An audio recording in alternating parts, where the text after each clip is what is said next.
Welcome to Coach Talk. LJ, hi, how you going? Good morning. How are you, Uncle Cuddo? You know, I am epic as always. As always. And today is a special day because we have another guest today. I love our guest times. So do I. And this guest has showered us with homemade scones, mulberry jam, which I've just learned about, fresh cream, coffee, and I'm just sitting here going, I'm as happy as a pig in proverbial.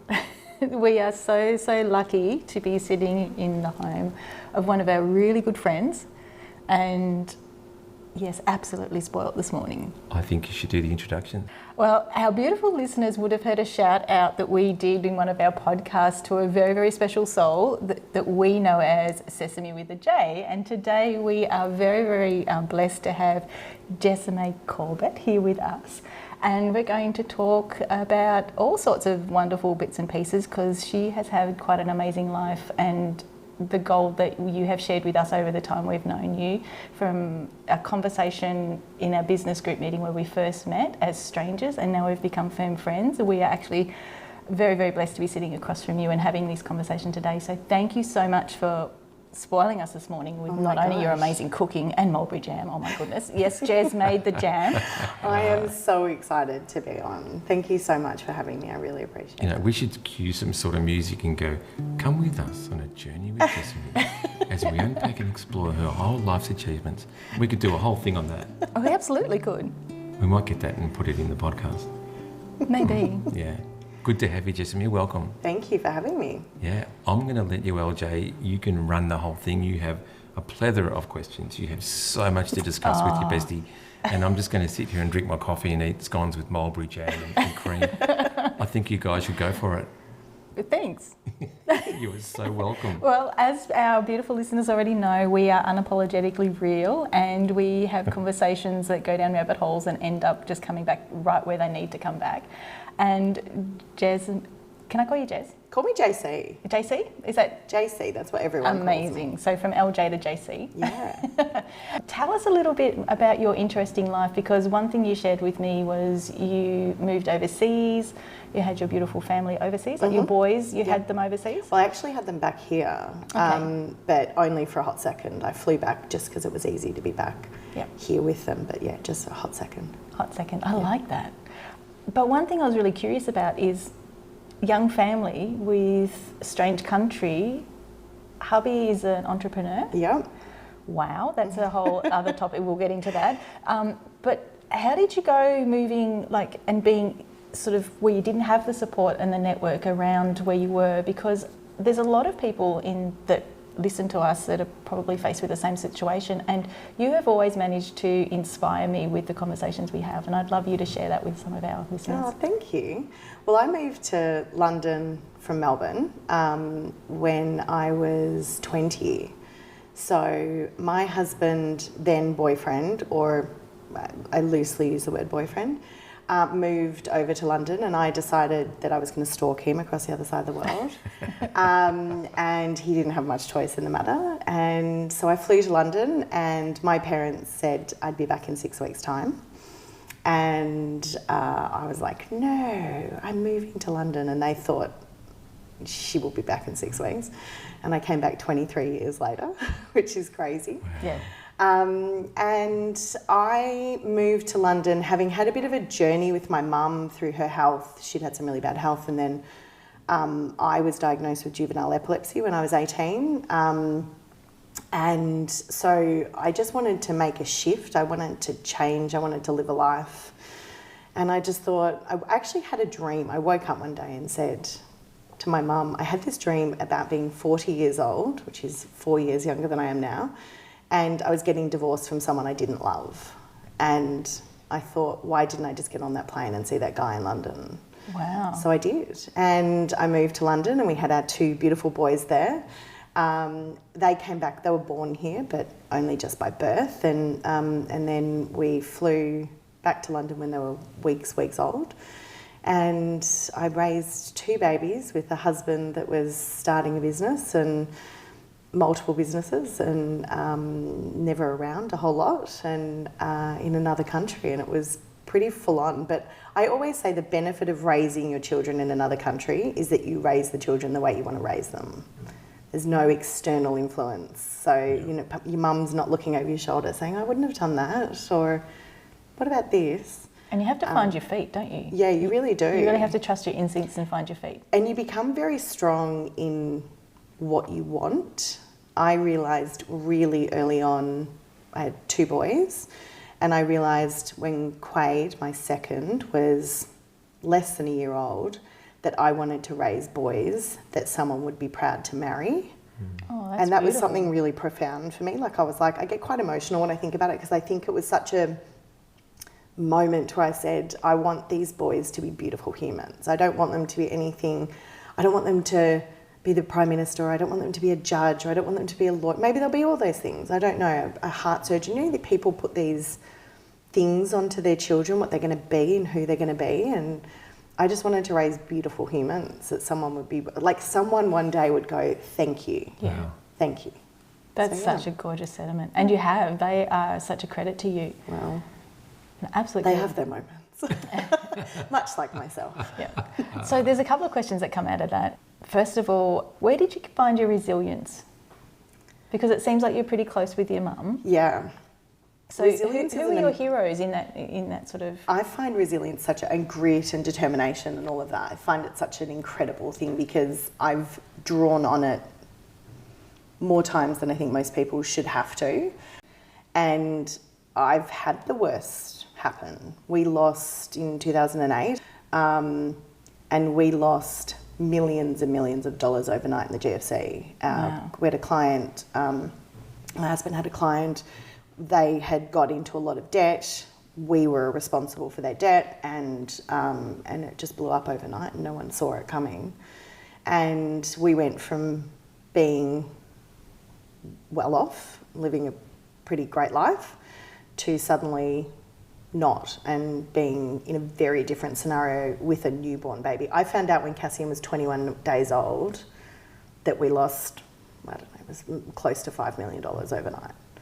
And that was such a massive thing for us as a family. Everything My changes. husband flew from here, Melbourne, Yeah. back to London to try and salvage the business, and was told by everyone not to do it. And he did. He picked it up and built it again and rebuilt it and made it more successful the second time round. So I'm really good at going, what's the worst that happened? Because I've seen the worst. Yeah. I've seen my mum be, physically really ill and unhealthy and unwell for my whole childhood and really my whole life going forward. And I think that's been a thing for me. I'm like, well, I've seen it, so what's the worst that happens? So you almost had to step in to help your mum from a young age because of it? I was my mum's carer from about 14. Wow. 13 and a half, 14. So my mum got chronic rheumatoid arthritis really young, and was bedridden for nearly 2 years. And my parents had just bought their business, and so I basically came home from school and got mum lunch and got her showered, and I said to my mum the other day, I still laugh about it, when I was wiping the kids' bottoms and, like you do as a parent when they're little, I would call my mum and we would laugh about the fact that I'd done that for her. So I'd had one child before I'd had my other actual children.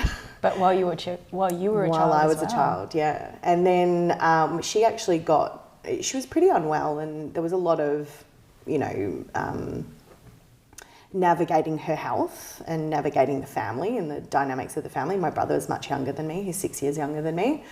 So I was sort of parent to him too, because mum was sick and in really chronic pain. I mean, she was, shoulders dislocating, body not conforming to the way that it should. And then she'd have a good day and we'd think, oh, here it is. And then the bad day come next, and we just got used to living with it. It was just something really normal for our family, and I wouldn't let my parents get carers. I was adamant that I was going to be the carer for mum. I didn't want her to feel uncomfortable with someone else. If she was going to feel uncomfortable, I'm like, feel uncomfortable with me, right? Let's do it. And we had a lot of fun. in public toilets, a 13-year-old, 14-year-old girl with a, 40-year-old woman, there was a lot of conversation about why we were both in a toilet together. And we just laughed. We laughed through it. It's a pretty powerful tool our family have. We laugh through a lot of shitty moments and tough moments, and that's what we do. Jessamy, just while I think about it, knowing you for a short time now, I've met your hubby a couple of times, and we've done a coaching podcast, well, a lot of coaching podcasts, but one of them we did was on being above the line, below the line, having the mindset of taking action versus just sitting back and being the victim and everything's not working out for you sort of thing. We love that model. We've done it. We've taught it for years and years and years. You come across to me as someone who is that far above the line, you cannot see where the line is. Yes. You just pop. Every time we see you, you're bursting out of your skin. You are someone who always sees the positive. There's a solution, there's a strategy, there's something you can do to find an answer. Yeah. And your hubby's the same. Yeah. He just always has that persona about him that he can find a solution to everything. I agree. Has it always been that way with you? I think early on in our relationship, he's a bit older than me, so he's nearly 9 years older than me, and I say 10. He hates when I say 10 because it's actually 9. But I'm like, 10 sounds so much better. And for those that know me well, I love an effect. I'm like, there were 10 million people in the room, and my husband's like, there were 5. So he's a bit older than me, and so I look to him for a lot of guidance throughout my life and my career, and even parenting, things like moments where I would always look to him, and I still look to him for that advice. And I think there's a part of it that he really likes. I think he likes that. To be the advisor, that's really what he does, is his job. Yeah. But I think we've always referred to ourselves, since he started his first business in 2002, as the dynamic duo. And I've always said there's nothing we can't do if we're together, like nothing we can't achieve if we do it together, and if we're communicating. Yeah. And above the line, below the line, I am a pretty happy-go-lucky person, and I sit, and I'm always cautious to say it's a natural state, because I don't think sitting in a happy state is a natural state for most people. But I think what sits behind it is that I really like myself and I really love myself. I actually think I'm a really awesome human. And if you don't like that, I'm totally okay with that. Like, I know that my personality is probably like Marmite or Vegemite. Some people like it, some people don't, but I like who I am, and I'm really confident in that person that I am, and I always have been. So I think for me, I don't need to go below the line, and I fall below the line like everyone does. Yeah. I have the moments, but I'm like, that's not a place that I feel comfortable sitting. It's not a place that I like to sit. And I have sat in it, and I've had to claw my way out of it. And my husband and I have sat in it together, where we're both just like, everything's grey and miserable and dark. And we've had to find, he's found his way to get me out of it, or I've found my way. He's found his way to get out of it, and I've found my way to get him out of it, is what I'm trying to say. And I think that's probably always been a bit of our superpower, of being able to talk, communicate, and that I am actually just generally quite happy. Yeah.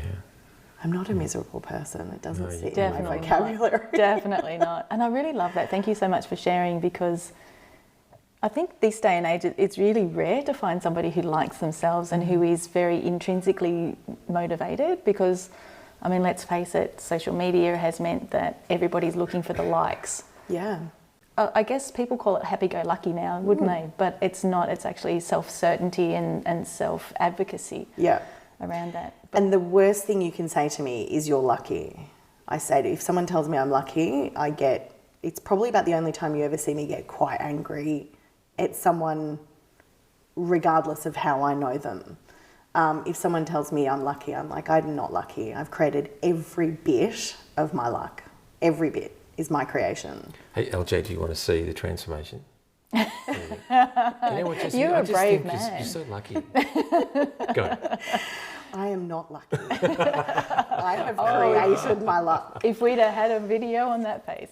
It's true though. I think it's such I know that people say they're lucky, and I was joking the other day. I found my first ever 4-leaf clover, blew my mind, and I've looked for years, and I'm like, you were just meant to find it, and I was meant to find it when I was meant to find it.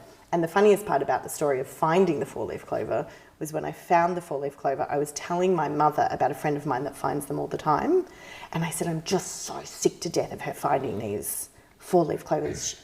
She finds them all the time and I never find them. And I literally looked down and picked one up, and my mum thought I was joking. And I was like, it's a real 4-leaf clover. And she was like, oh, you just manifested that. Yeah. You made that happen. And that's probably part of where I came from too. My mum's a big believer in, your word is really powerful. How you talk about yourself is really important. Yeah. And your circumstances are not who you are. No. Because that's sort of coming from what you've just told us about your mum's health. It doesn't define you. No. It doesn't define you. And I think a lot of people, especially coming back to Australia now, a lot of people see that we've got a great life and we're very privileged. And someone said to me the other day, you would have no idea, what did they say? The word was, you have no idea what true difficulty is. And I said, you know nothing about my life. Yeah. Yeah. Like, what a presumption that you've just made about me because I, have things. Because you've worked really, really hard to get to this point. And I'm the first person, if you were to rock up in a Ferrari, I'd be the first person going around the block with you going, this is incredible, yay you. Yeah. I'll never berate someone for having something, and I think you never know where someone's come from, and you should always really focus on where you've come from and what your journey is. Yeah. And it's probably someone externalising their own issues. I'm loving these answers you're giving us, JC. The JC thing's good, JC, LJ. Does that make me UC? That makes you DC. Uncle Cutto. Yeah. UC. UC. Oh, UC. UC. As an aside, UC. Anyway, the answers you're giving us, it's just for the guys that listen to our podcast and do our and look at our coaching and the way we talk in the coaching space. You are ticking so many boxes in how you respond to what we're asking you. And as you know, we haven't pre-planned your responses. No. we just said we're going to hit the go button and just have a conversation and see what comes up and dive down rabbit holes.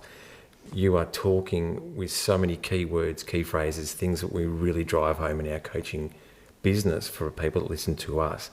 It's just gold nuggets. And I could not have had a better answer from someone than what you just gave us about self-care, self-love. It's something that in a lot of Western societies, and particularly here in Australia, there's not a lot of people that practice self-care and self-love, and that's something that LJ and I are trying to change one person at a time. Yeah. And we're going to get there, aren't we? Absolutely. We're going to get there. Well, if anyone's going to do it, it's going to be you too. Oh, thank you. Thank you. So one thing I'd like to know is, what are your thoughts about, you obviously have a strong focus, you focus on something and then you achieve because you're driven with that focus. And there's going to be times where you feel like you may fall down a little bit and you go below the line for a little bit and you back up again, and it's quite evident that both you and hubby are very much above the line people. Do you believe, or are you an advocate of what you focus on is what you get? Yeah, I'm a big believer in picking what your destination is, picking past your destination and seeing it. I think if you can't see it, manifest it, make it happen, talk about it in the present. Sure. So say things like, I'm going to run a marathon in 2 years' time. Just for clarity, that is not what I'm doing. But if that is your goal and your focus, saying things like, I am a marathon runner, I actually say every morning to myself before I get out of bed, I always say, I'm a great wife, I'm a great mother, and I'm a great daughter. Nice. I say those three things in the morning.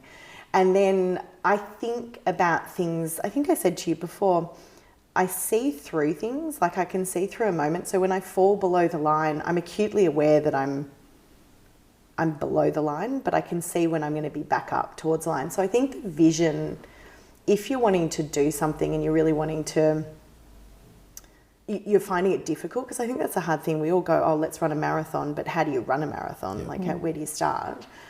I think when you're below the line, it's easy to do it when you're above the line, right? Because you're congruent, you're loving yourself, you think you're great. You're generally surrounding yourself with great people too when you're above the line. And when you're below the line, you're surrounding yourself with often really crappy people, and they enable this behaviour. And so for me, when I'm below the line, I'm really focused on the micro, tiny, and when I'm really bad, like, you know, in Struggle Town, I focus on the really small things, like tiny, tiny wins. We had, when Dave was struggling, we didn't know what we were doing, the business wasn't going in the direction that we wanted. I literally sat down, and he wasn't in a great place, and I sat down and I said, okay, I'm telling him all these great things about how great he is as a human and work-wise. And I'm like, he doesn't need to hear this. He needs to remember who the person I fell in love with, who the dad that the kids are. And they're really tiny steps. Like, I love you because I love the way that you turn up and you make breakfast for me. I love the way that you bring me a cup of tea. Like, reminding yourself of the love around you and reminding yourself of the tiny little wins. Go for a walk. And if that walk means you just walk to the end of the street and back, fine, you've done a walk.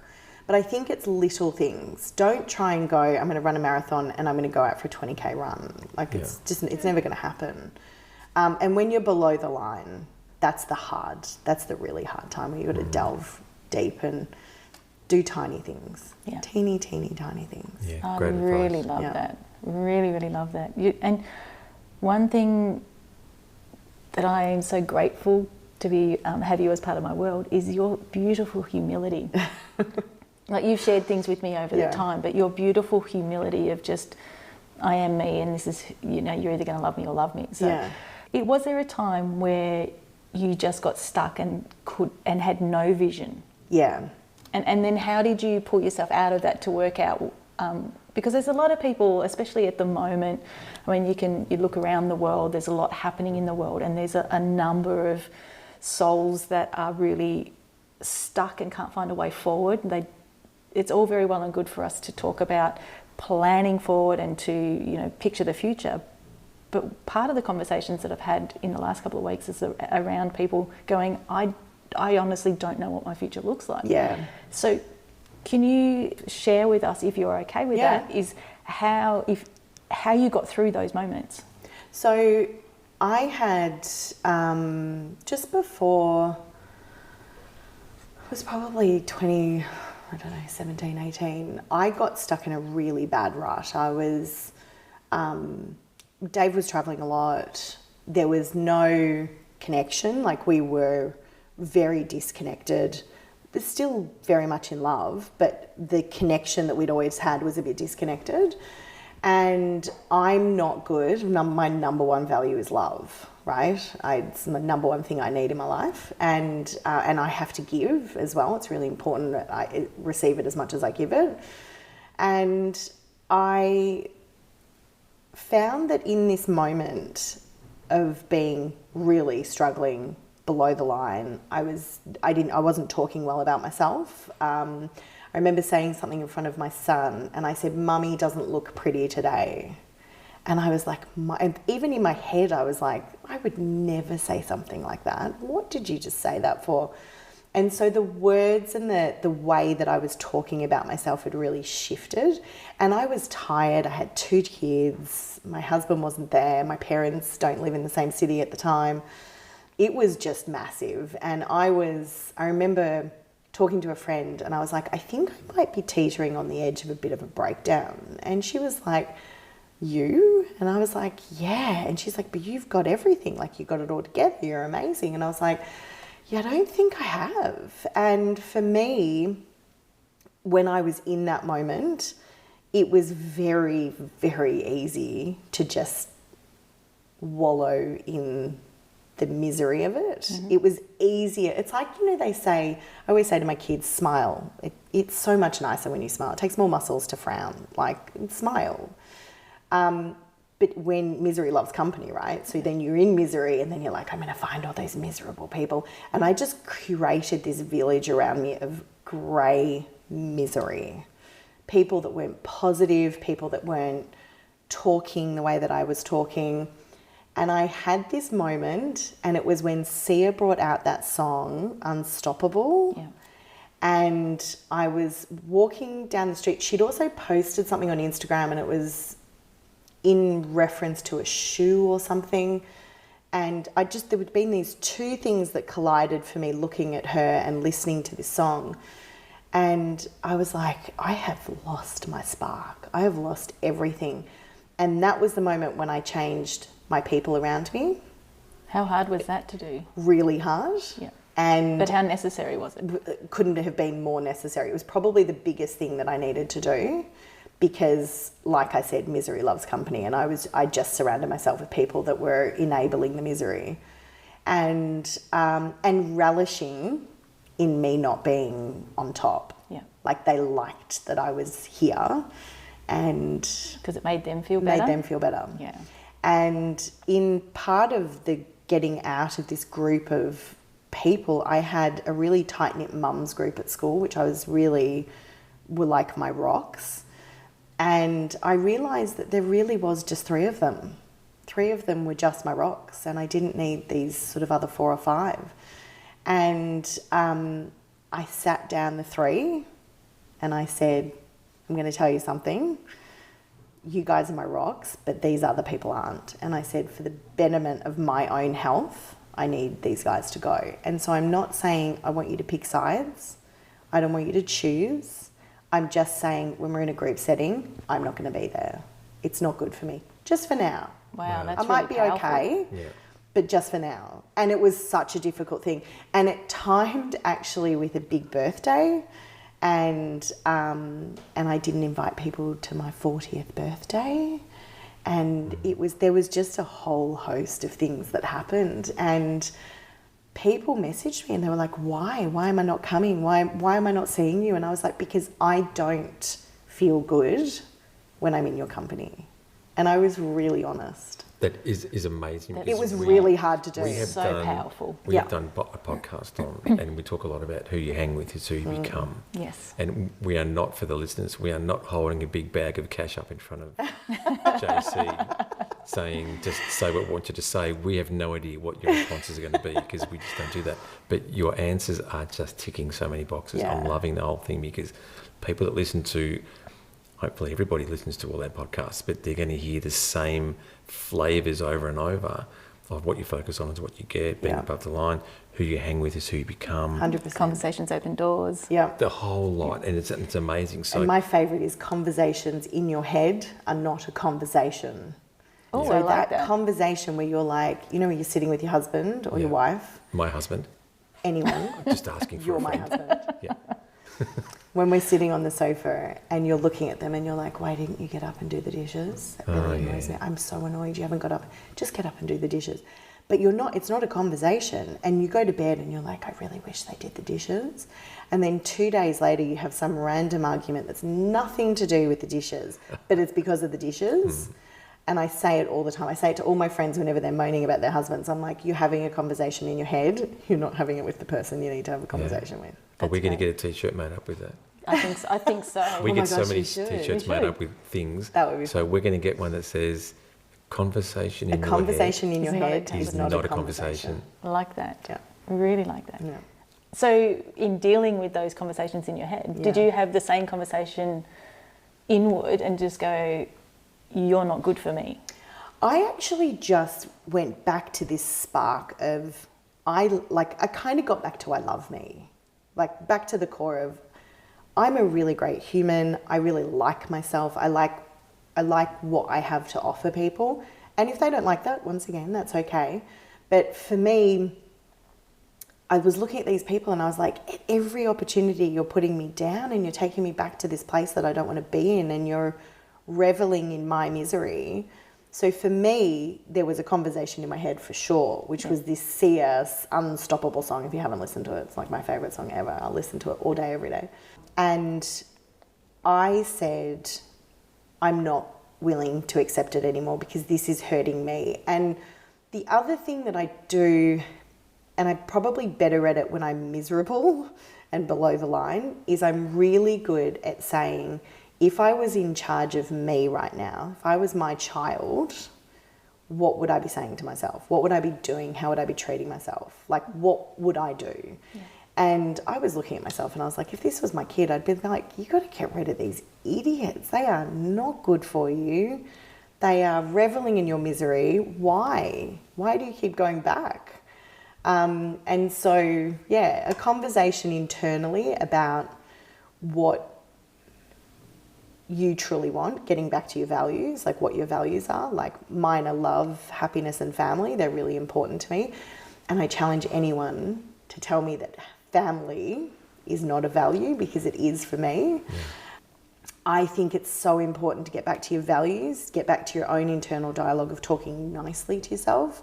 And if you're really, really, really struggling, treat yourself like you're completely removed from you. Like you're a child that you've just been charged with. Yeah. What would you do and what would you say to them? That's such a beautiful gift of self-respect, but also self-boundaries, because I think in this day and age there's lots around the good old internet and social media around, you know, you've got to develop boundaries, but the boundaries are imposed, again, externally, whereas what a powerful gift to give them to yourself, where you actually hold up those values for yourself. Yeah, and it is like, none of it was easy. I'm not, like, to listeners, I'm not saying it was a really easy ride and it was really challenging. But it was always worth it. But it was really worth it. And I think when you know, like, come back to ask yourself why. Like, why am I unhappy? Like, truly sit in the question. Because we don't often say it. Like, why don't I want to do something? Why don't I treat myself well? Why don't I do this? Like, if you ask yourself why, and really ask yourself why, not just like a, passing question, you often find an answer that you're really surprised with, I think. So much gold in this conversation. we can't thank you enough. Yeah. Have you got any more questions on that?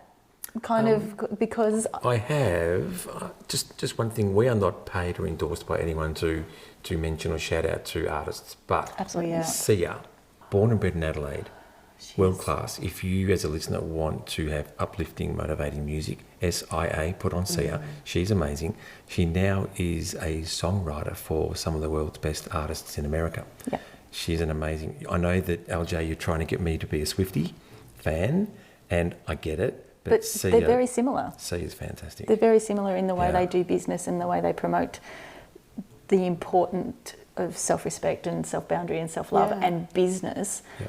And that's a whole topic for another conversation. But I love that you brought up Sia, and I love that resonates with you. Well, I also think music is such an important part of for me. Anyway, I know you guys do. We are like 95% music. Yeah. Music and coffee. Yeah, music. Well, my husband always says he can tell the mood I'm in by what music I put on. Oh, there's a podcast we're going to go down. Yeah. That's a nice segue, but that's not the segue I'm really interested in going in. If I may just sort of shift the focus a little bit, and thank you so much for sharing the journey that you've had this far and the gold nuggets that have come out of it. I'm really curious because you mentioned that hubby's an entrepreneur, and for those people who don't understand what an entrepreneur is, it's probably, in a business sense, it is the hardest job in the world, because when you start out, you are all positions. Yeah. What I'm really curious about is you have this beautiful connection together, and then he had to go off and build his dream. What was that like for you? And then that sort of leads me to, I believe you've written a book about this whole experience.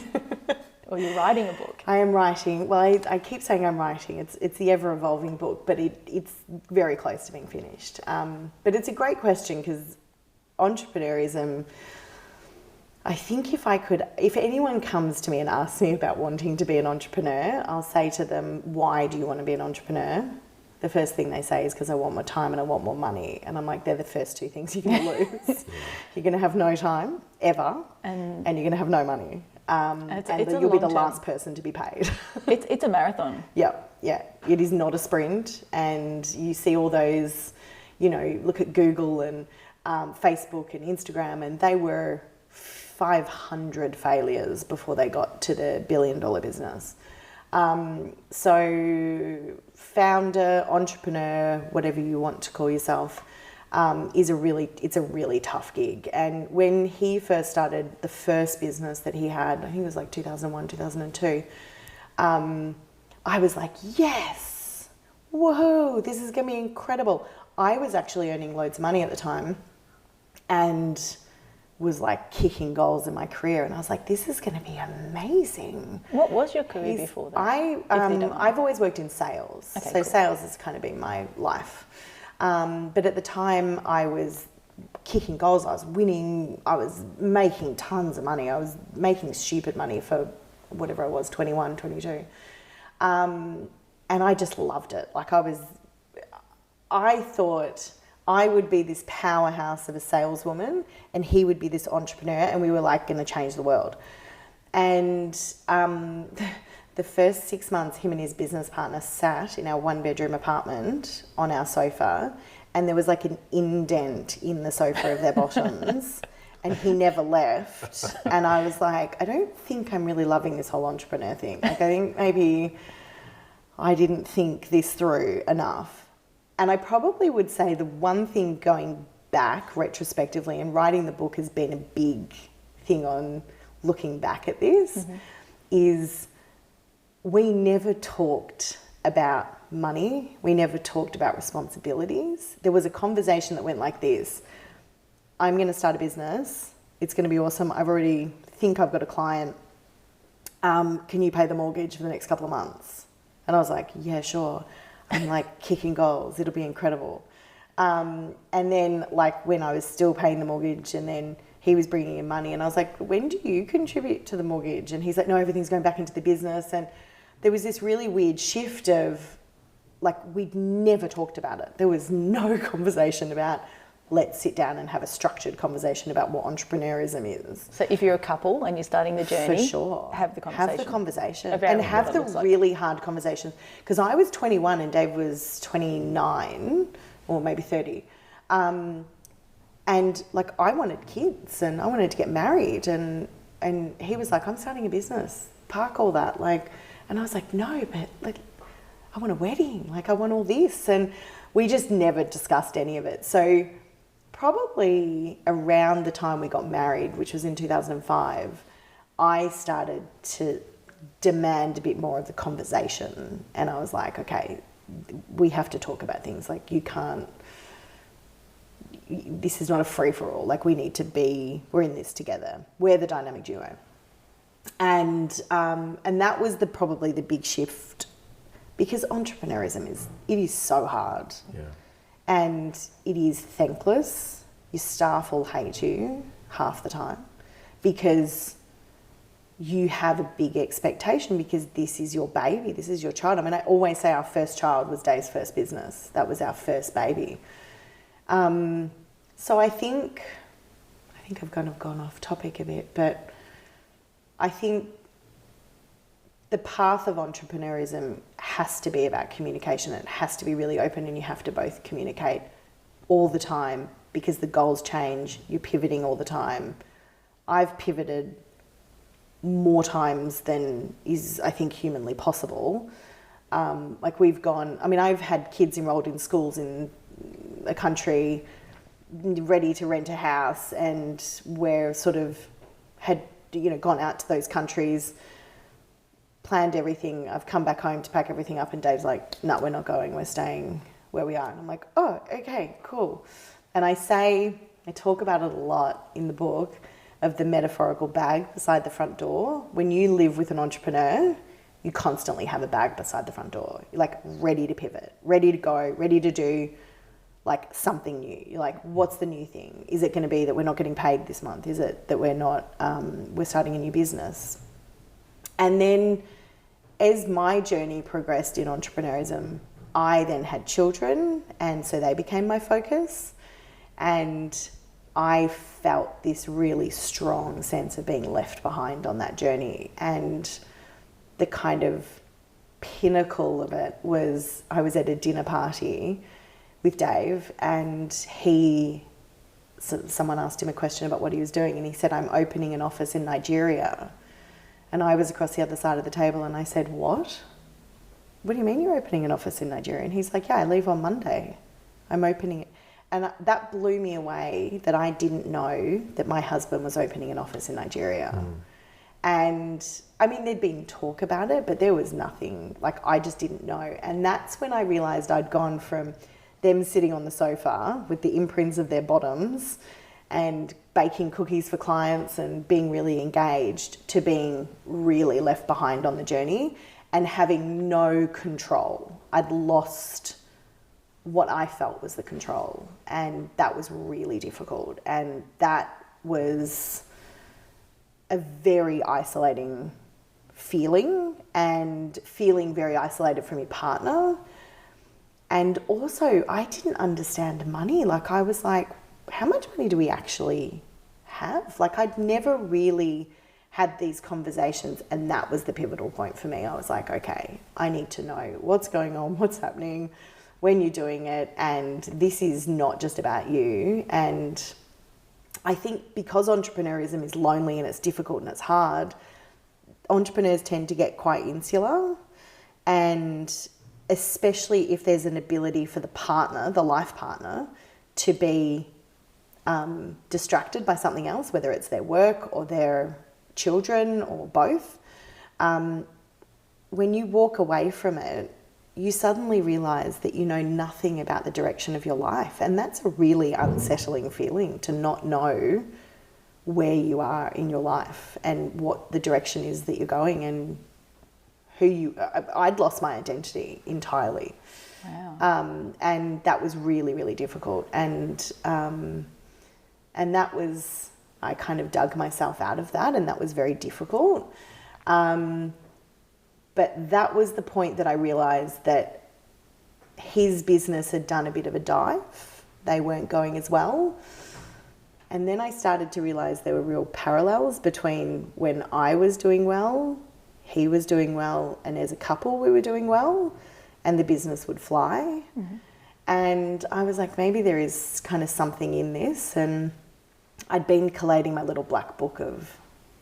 glittery book, I call it. I'm not going to call it my black book. It's my glittery book of people, podcasts. Well, they actually weren't podcasts then. Blogs and books and motivational speakers. And I'd curated this really special group of people that impacted my life and made me feel powerful. It made me understand entrepreneurism. I read a lot of books about entrepreneurism, what they're going through, what he was going through, and that power of losing, like, their identity is wrapped up in this business. Money is such a huge thing in entrepreneurism because, you know, I mean, my husband was like, I'm paying millions in staff, what's it called? Benefits and things. And payroll. And he's like, like, I'm not getting paid right now. Like, I'm the last one to get paid. Everything's going outward. And that's a really unsettling feeling. So he'd come home and I'd be like, I've got to have a holiday. I'm so exhausted. I've got 2 kids. And he'd be like, all he'd hear is money, money, money, money, money. And he'd done money, money, money all day. And so all these things you start to realise you need to stop and kind of... It's an interesting journey. Yeah. So because with our business group, which is how we met, there's people at all different levels of the entrepreneurial journey, as well as business in general. What would be your top 5 kind of topics to have conversations around, just off the top of your head, for those that are early in the journey?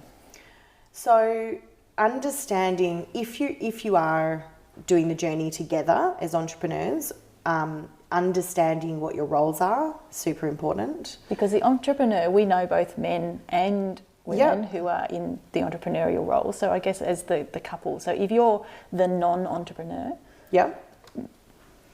So non-entrepreneurs, the life partner of the entrepreneur, I think the most important thing is that both of you understand what your values are. And my values are very different to my husband's, polarizingly different. And then we have to come together to understand our family values. So what are the non-negotiables in our life? And I started to learn really quickly. So love, family, happiness are my non-negotiables. I learned really quickly that David's version of family was very different to my version of family. So my version of family was connecting multiple times and as much as we could. His version of family was, when I'm with you, I will be 100% invested in you. So for me, it was multiple touch points. For him, he was like, if it's once a day, but I'm really invested in this, you have to take that. And so when you don't talk about those, so you have to have your own values, but then you have to have your family values. And so we realized, I was like, okay, well, that's not fulfilling my family value, but it's fulfilling yours. So how do we make it our family value? What's our family value for our children? And for us as a married couple, because we're, at some point the kids will go and we're going to have to still love each other and want to be with each other. So definitely learn your values. I cannot tell you how much you have to communicate. You have to communicate about everything, the shitty stuff, the horrible stuff. Don't just communicate about the nice stuff. Communicate about the really awful stuff and choose the time that you communicate with them. There is no point in waiting till the end of the day for your entrepreneur, especially, to come home and you to just offload to them the second they walk in the door. It's just the worst thing. And so Dave and I have this great red light, green light, which is my favourite thing in the world. I do it with my kids as well. The conversation might go like this. He walks in the door and I'm like, you've been away all week. I can't deal with the children. You've got to get dinner. I'm going to go hide in the bedroom. I've had enough. You're a shitty husband. Whatever I'm shouting, ranting, raving about. Totally. And that is a genuine conversation. And he'll go red light. And I'm like, and I know straight away that that's his red light. He needs to stop this conversation because it's not benefiting anyone, least of all him. And red light is about protecting yourself. Yep. So he would go red light and I'd go, okay, but then underneath it I'd be really angry and I'd go into the kitchen and like seethe about it. But then I would calm down. So the me at DEFCON, whatever I was at, would calm down, and then it's up to either party to say, I'm ready to green light this conversation. And he would then say, tell me what's actually happened. Yeah. Or I would say, I've really got to talk to you about this because I can't keep doing this. I'm at capacity. We either need to get help, we need someone, we need my mum to come over, we need something. I need you to understand where I am. And red light, green light just shuts everything down so quickly. And I do it with my kids all the time. They do really love red lighting me a lot though. Which I think they slightly abuse. So definitely use some sort of system like that. So pick your moments and when you talk to them, and be really strong, especially as the partner of an entrepreneur, be really strong in your understanding of where your money is and what your financial status is. Mm-hmm. So do you have a loan against the house? Do you own the property? How much are you investing into this? This is your money, not their money. And I think it's really, really, really important to understand your financials because it can be a really big bone of contention, and it has been for us in the past, of not understanding it. And when I didn't understand it, it was a really difficult conversation to have because not that I didn't trust him, but I was going off what he was telling me. And I remember one day saying, I think I just want to come and see the accountants with you. And he was like, okay. Mm. Was that simple. Do you think it was a mismatch in him being able to tell you the vision of where he was going and you understanding the vision? I think so. And that's probably the big thing, understanding where you both want to go. Like if you both want to retire on an island at 45, your workload in terms of what you're both going to have to invest and the life partner is so integral to this, you're going to have to invest massively. You're not going to sleep. You're not going to eat till you're 45 and on that island. If you want to retire when you're 75 and you have a nice, easy, cushy life, then yes, there's a process that you go through. But if you want things to be amazing and you want the Ferraris and the jets and the whatever fast life your version is, you have to understand that it is an enormous amount of work, and it's not just from the entrepreneur's perspective, it's yours. And I say all the time, the life partner is the biggest untapped asset of the entrepreneur. Yeah. They are so untapped. If you are happy and loved and know your value in your relationship, you can kick goals, you can do anything.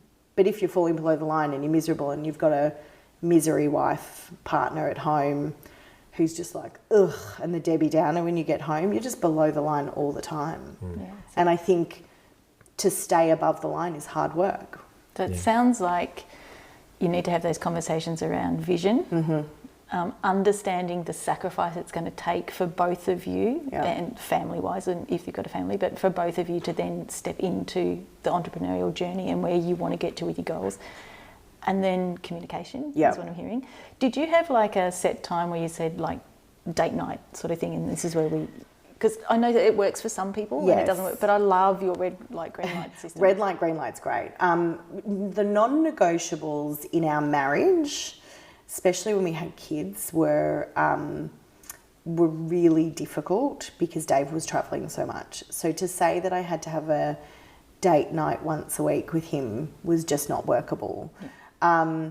What I did have, and I think this might resonate with some people, is especially if you have an entrepreneur that's out a lot, so they're entertaining, they're doing client conferences, they're at speaking events, whatever they're doing, they're out a lot. And there's the tendency, because you're reining in money generally when you're an entrepreneur, or you're in a family of entrepreneurs, you tend to find that they are having all these glamorous experiences. And then when you get home, they're like, you've got $45 for dinners this week. And you're like, hold on, you got to go out to all these great places. Where's my fun? And I know, because my husband will say, it's not fun. Having dinner at a great restaurant with a client is not fun. But having dinner with you at a great restaurant is amazing. So I learnt really quickly that my non-negotiables were when the time permits and when the money permits, I want to go to one of those restaurants. I want to go to one of those nice places. I want to enjoy this little snippet of this life that you have.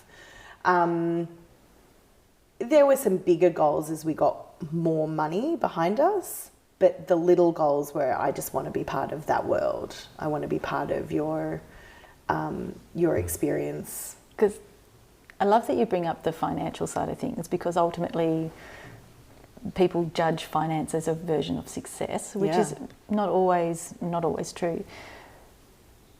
Can I ask, what's your understanding of why Dave went into business? Because it would not have been solely for money. No, he didn't. In fact, Dave is the least financially driven person ever. I am far more financially driven as a salesperson than Dave is. Dave went into business because he knew he could do it better. And that's always been Dave's, like we talk in our coaching group about obligation. His obligation is to do things better. If he can see something and do it better, he'll do it. And that is often at a great cost to him, both, I guess, financially, but also physically and emotionally. So he just wanted to do something better and make it better. And he saw a world that could have access to things that were just better, and I think that's always been his kind of superpower, that it's not really about money. And the times when we have chased money, and we all have, but the times when we've really chased money, it's just derailed us so massively. So don't chase money. It's the last thing you should be chasing. Yeah. Find happiness. Be happy, sit in your true values, and it'll come. It actually comes. It's crazy when you manifest it. And like I say manifest in not like a woo-woo way. Like I say it in, you're putting the hard work in. Like sit in your values, stick strongly to them, make sure your partner sticks to the values. You're And planning then- your success. Yeah, and then when it's hard work. If anyone is listening to this and wants to become an entrepreneur and doesn't like hard work, It's don't. not for you. Yeah. You'll get paid way more money doing your job. Just do it. It's almost fair to say if you haven't got the 10-year of connection or 10-year commitment to that journey, Yeah. don't do it. I also agree 100%. And I also think don't do it for what you think might be the end goal, like the payday or the I'm going to be a global success. Or don't do it for that reason. Do it because of something along the way, your true obligation or your true need or your true desire to help or whatever it is that your business is doing for people. Don't do it for the payday because the it can be so easily taken away. I love that. Very enlightening. Very enlightening. For a lot of people, we've always managed to have great conversations, and I really love that you've put that conversation into a book that's still under construction. Yeah. And we were talking about, dare I go there here, we were talking about names. Do I need to poll the audience? Or maybe, well, you've...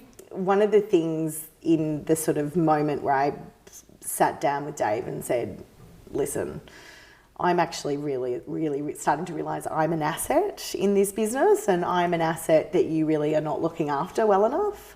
And I actually asked him to do a 360 review on me. And I said, but Nice. you'll have to add the 400 roles that I do. And I want a 360 degree review on like a chef and like, you know, personal trainer to my children and sports coordinator, personal assistant, like, you know, housekeeper, like just 360 on all those. But there was that moment of going, I'm an asset. And I said the words to him, which I think is what I might call my book. But I said to him, honey, I've just realised, fuck it, you need me. Yeah. And he was like, it's very aggressive. And I said, but it's true. You do need me. None of this machine happens without me. And so much of the drive and passion and ability for you to do the things that you do are afforded because I make all this happen. And I'm also this like driving force behind you and you need me. So the book is potentially going to be called Fuck It, You Need Me. But the feeling and the sentiment behind the book is that I felt really left behind. And I don't want other people to feel that way. I think it's really important to not feel left behind on the entrepreneurial journey because it is really isolating and really lonely. Yeah. And I really want people not to feel left behind. Another t-shirt I need to get made up, I think, for my business. Fuck it, you need me. Can we talk to you again when your book is out? I would love that. And we'd love to have you back and do another podcast on all about your book, and you can delve into that and explore it, and we'd love to shout out your book as well. I think that sitting here with scones, coffee, cream and mulberry jam, we need to do a 32-part series. I feel like we do. On JC. I could talk to you guys all day, every day. You're awesome such incredible humans. This is fantastic here with all the wow. So now I want to move into the more serious part of our podcast, and this is, LJ and I do this every podcast. It's when we get down and dirty and really get into the serious, non-funny part of what we do. So I'm going to ask you 10 questions. Okay. They're random questions. Perfect. The only thing you can't do is you can't pass. Okay. So you have to answer. And I know you, JC. You pop out with everything. You're just going to, what? So I know what's going to happen. But there's 10 random questions. Okay. And you must answer. All right. The first thing that comes up. Okay. Are you ready? Am I one word or No, I can just answer? You can answer. Just whatever comes onto your mind first. Yep, you can say whatever you like. Okay. Are you ready? I'm so ready. Okay. Question number 1. Would you rather be stuck in traffic for 3 hours every day for a week or eat half a kilo of boiled tripe? Oh, I'd love to be stuck in traffic. It would make my day. I love being in my car. Really? Yeah, I put a podcast on. I'd play some wicked music. What's your favourite podcast? Well, yours, obviously, Coach Talk. There you go. High five on that one. Favourite podcast probably Diary of a CEO as well. I love them. That is really good. I think he's really great. I love his interviews. I think he's probably levelled up a bit, and I think I preferred the old Stephen Bartlett. I'll listen to anything. I'll listen to any music. I'll listen to anything. So I would love to be stuck in traffic. Have you had boiled tripe before? I mean, I think my grandma might have made it for me like a million years ago. Ugh. Yeah. Can't I just pass on the remember topic, seeing it but move pass on on the the plate. Have you had it, LJ? No, thank you. Okay. Question 2. Yeah. If you, JC, if you opened a bar or a nightclub, what would you call it? Oh, a bar or a nightclub. Well, I haven't done much of it this podcast because I've been really good, but I swear a lot, which is probably indicative of why I want to call my book "Fuck It, You Need Me." So I'd probably call my bar or my nightclub like something like "Fucking Great Time." So people ring up, you know. Or FGT. Yeah, I was going to ring up, LJ, we're going to FGTs. Yeah. Yeah. And then, what does it mean? Don't worry about it. Doesn't matter. Doesn't matter. You'll enjoy it though. FGTs. Yeah. Nice, another t-shirt. Question number That could be a 3. cocktail. Oh yeah, I like that. An FGT. An FGT. Next podcast is with cocktails. An FGT. We'll make up one. I'm loving this. Question number 3. If you and LJ were to go to jail, what would it be for? Oh my God, we would have so much fun in jail, first of all. First of all, we'd be like, imagine the stories that would come out of the people that we were in prison with. Yeah. I have to be perfectly honest, we were talking about this before, the people that you like spend your time with, your core people, and then the people that you bury a body for. Yeah. I think we might go to prison if we didn't bury the body well enough. Yeah. Okay. Bag of lime and a shovel. Yeah. Okay. For our Like we listeners. didn't dig it deep enough because we wanted to get to the bar to have a drink. So this is all hypothetical, of course, but you want to go have Clearly. your FGTs. Yes. Yeah. I feel like that would probably be what we would end up in reality happening. Yeah. That's a good I answer. concur. Because we are. We are LJ. H the body buddies. We're Yeah. body HT buddies. HTBBs. Yeah. Question 4. What is the single best piece of advice you have ever received? Oh, the best piece of advice I've ever received.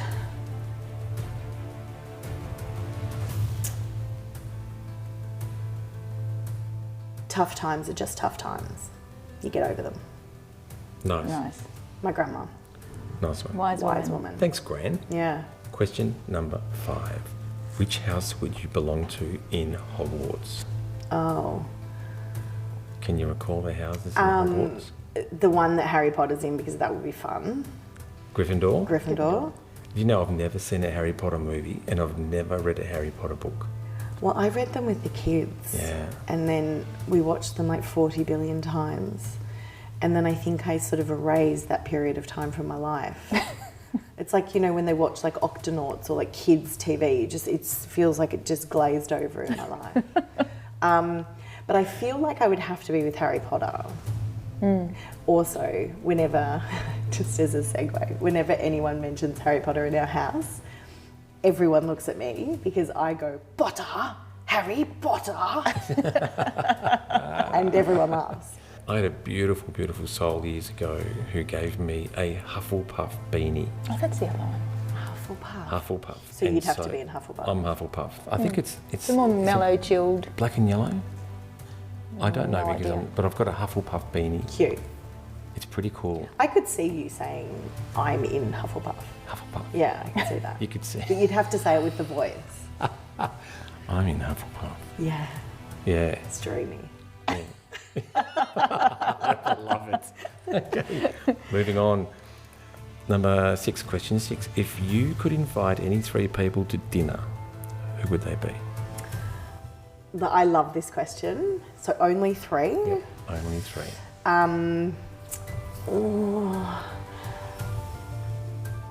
My granddad on my mum's side, my pop on my dad's side, because I didn't get enough time with them and I'd love to go back and delve into all the stories and learn more about their lives.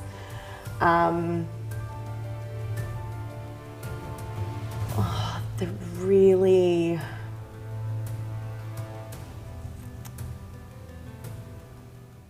really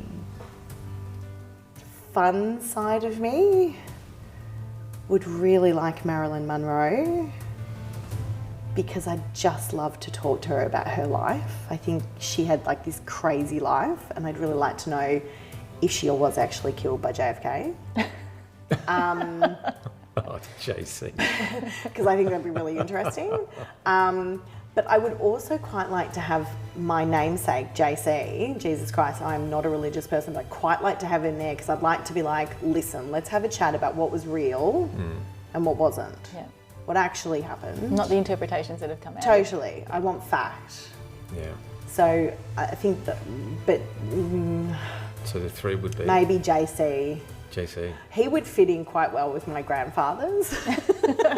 I think my grandfathers would be very distracted if Marilyn Monroe was there. But at least JC could tell you about Marilyn Monroe. That's true. So you're covering off on both. It's true. Yeah. Do you know when Pavarotti died? Yeah. Pavarotti died and he went to the pearly gates and saw St. Peter. Yeah. And St. Peter said, you can come in, you've served the world, you're a world-class singer, you're magnificent. Just give this note to God when you go and see God. So Pavarotti walked through the gates, gave this note to God from St. Peter. God opened the note up and said, here's the tenner I owe you. Moving on.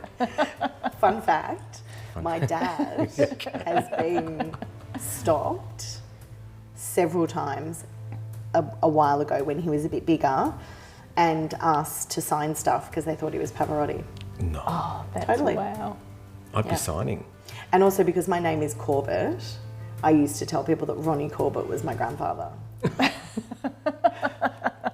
I can believe that, because you've got quite a fun side. A lot of segues there, sorry. That's amazing. Okay, question number 7. If you, JC, if you learn the time and date of your last day on Earth, would you want to know it? No, absolutely not. That's a very quick answer. Yeah, I would not want to know. I live my life. I live it very fully. You do?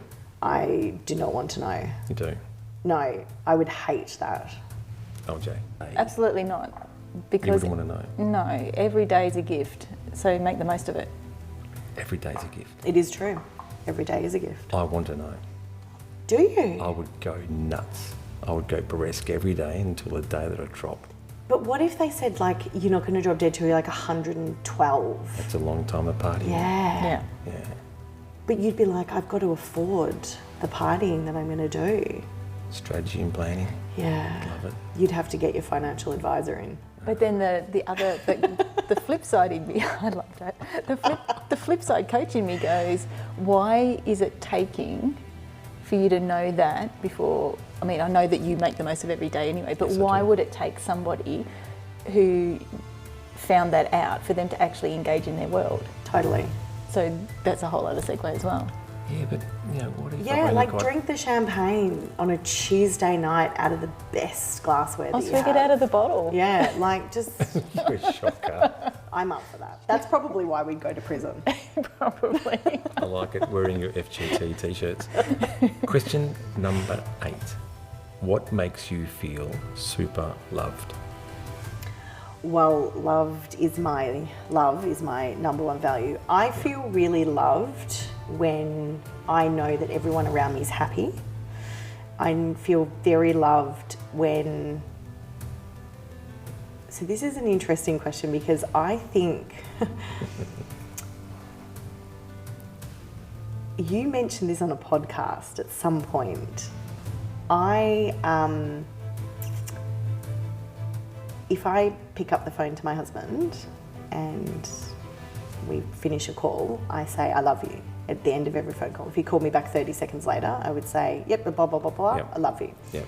So the word and the conversation around love is really important to me. So the kids tell me they love me all the time. I tell them that I love them. I always say I love you the most. They say I love you the mostest. I actually feel most loved when I'm in my home with all my people around me. Nice. That's when I feel myself. Really nice. Yeah. Nice one. Question 9. What historical moment stands out the most in your memory? My historical moment or historical moment in the world? Any historical moment. What moment stands out for you? For sure the GFC, when we lost Yeah. money left, right and centre overnight. And I had a newborn baby who was preemie. He was a preemie baby.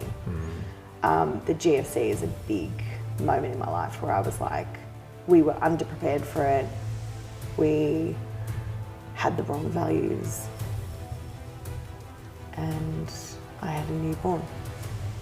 It was a lot. I've done a lot of work on reframing the GFC in my head. Nice. Nice. And our last question, which we ask everybody, do you have pineapple on pizza? Yes. Okay, apart from Hawaiian pizzas, do you have pineapple on any other pizza? I would put it on a pizza if it was presented, like if I was making my own pizza and it was in a bowl, I'd put it on pizza. Love your work. For sure. It's a contentious question, isn't it? It is. So many different opinions. Like some people just need to be sweeter. I have sat here with LJ and seen people get angry on that question. Yeah. They've gone the nose and they've got to the point of almost violence. Yeah, that's a lot. Yeah. I feel like no one should feel that passionate about pineapple I know, on pizza. on pizza. It's a global question. Eat around it. If you don't like it, eat around it. The Americans find it really weird, don't they, that we... I think they do. Is it only us that does it? I know Italians definitely not. Americans, no. I don't think I've ever... It's like beetroot. Americans find beetroot in burgers really Hamburgers, strange. yeah. Go Aussies. Yeah. Go us. Jessamy Corbett, it is fantastic to have you with us, speaking to us, sharing insights with us, giving us scones, jam, cream and tea and coffee. We've loved every minute of it, and thank you so much for spending time with us at Coach Talk. Thank you so much. I love you guys. Keep doing what you do. I love it. You're Thank awesome. you, Jess. Look forward to the next one with you. Ooh. With my book. You with your book. We'll talk about the book, and LJ, as always, great chatting with you, and we will talk with you next time. Next time. See you later, guys. Have a great week. All the best. Bye.